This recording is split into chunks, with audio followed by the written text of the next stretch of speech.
सिवनी मालवा में खाद मांग रहे किसानों को प्रशासन टोकन थमा रहा है। टोकन सिस्टम की मार झेल रहे किसानों को भारी मजबूरियों का सामना करना पड़ रहा है। खाद के लिए किसान ने एसडीएम के पैर भी पड़ लिए। भारतीय किसान यूनियन के प्रदेश उपाध्यक्ष संतोष पटवारी ने खुलकर कहा कि मंडी में किसान खाद के लिए परेशान हो रहा है। जनप्रतिनिधि अपनी अपनी सूची अधिकारियों को दे रहे हैं, उनको ही प्राथमिकता से खाद मिल रहा है। सूची के आधार पर उन किसानों को खाद मिल जाता है जो पार्टी के लिए काम कर रहे हैं।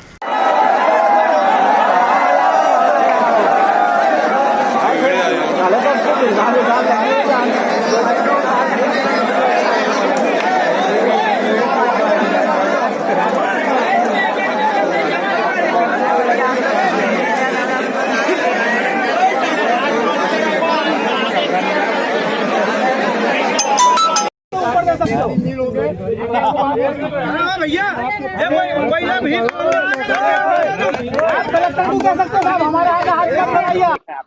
ये सही है कि इस समय खाद की आपूर्ति थोड़ी थोड़ी हो पा रही है और किसान भारी परेशान है। और ऐसी स्थितियों में अगर वो अधिकारियों के सामने गिड़गिड़ा रहा है, नाक घिस रहा है, तो ये एक विचार करने वाली बात है कि यहाँ के जनप्रतिनिधि क्या कर रहे हैं। भाई क्या है ये, इससे निकम्मा और नाकारापन क्या हो सकता है कि पूरी तहसील में यहाँ के आंकड़े हैं 12,000 मैट्रिक टन डीएपी लगता है और सोयाबीन की कटाई से पहले 50% खाद की आपूर्ति हो जाती है, लेकिन इस बार जो अग्रिम उठाव है वो नहीं हो पाया और अभी तक मात्र 20% खाद जो है जो तहसील को लगता है वो ही उपलब्ध हो पाया है। लगभग 2550 मैट्रिक टन डीएपी ही यहाँ के किसानों को उपलब्ध हो पाया है। अब ये 20-25% अगर खाद उपलब्ध हुआ है तो आप मान के चलिए कि ये तो बुआई का समय है।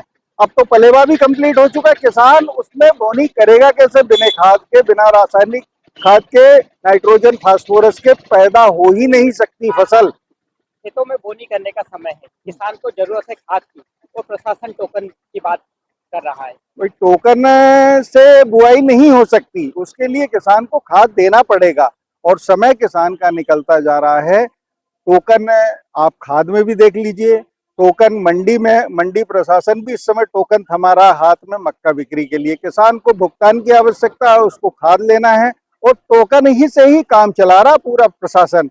देश में इस समय मजबूत सरकार है।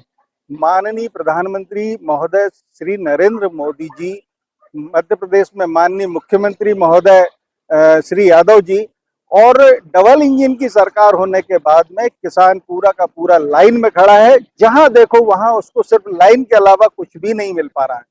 तमाम संगठन है किसानों के हित में, उसके बाद भी किसानों की ये स्थिति किस तरह देखते हैं आप? देखिए, संगठन तो बहुत है किसानों के और किसानों की समय समय पर आवाज भी उठती है। आप मानिए कि जिस फार्मूले के तहत सरकार A2FL+50 पे किसानों को मूल्य दे रही है, उसमें सोयाबीन का भाव ही 10,000 रुपए कुंटल बनता है। किसान को 3500 से 4,000 रुपए कुंटल मंडी में मिल रहा है। तो ऐसी स्थितियों में किसान कर्ज की ओर जा रहा है और सरकार ने आनन फानन में निर्णय लिया कि हम समर्थन मूल्य पर खरीदी करेंगे सोयाबीन की। अब सोयाबीन की खरीदी में किसान आंदोलन का फायदा उद्योगपति ने उठाया और भारत सरकार ने उठाया। आज तेल के मूल्य 20 रुपए लीटर बढ़ चुके हैं और इसका जो मूल्य बढ़ा है आयात शुल्क, इसका पूरा का पूरा फायदा जो टैक्स के रूप में भारत सरकार को मिल रहा है। और जब 4500 रुपए सोयाबीन के भाव थे तब भी तेल भी आज से 20 रुपए कम था। तो ये कहीं ना कहीं उद्योगपति जो प्लांट वाले लोग हैं उनको फायदा पहुंचाने वाली ये सरकार है। ये खुद अपना भंडार भर रही है टैक्स के रूप में और जो है प्लांट उद्योगपति को फायदा पहुंचा रही है। किसान को क्या मिला? जो 4500 पिछले साल बिक रहा था वो इस बार 3500 रुपए कुंटल बिक रहा है और पिछले 12 वर्ष में एक ही भाव अगर किसान को उपज का मिलेगा तो वो किसान कैसे टिक पाएगा? ये खेती और गाय दोनों बर्बादी की ओर जा रही है। गौ माता की भी ऐसी हालत हो चुकी है कि वो सड़कों पर है और किसान भी सड़कों पर है। किसान परेशान हो रहा है। ऐसे में जो जनता के चुने गए जनप्रतिनिधि लगा रहे थे, कहाँ देखते हैं आप? क्या भाई साहब, जनता के जो जनप्रतिनिधि है उन्हीं की तो जिम्मेदारी होनी चाहिए। जनता चुनती किस लिए है जनप्रतिनिधि को?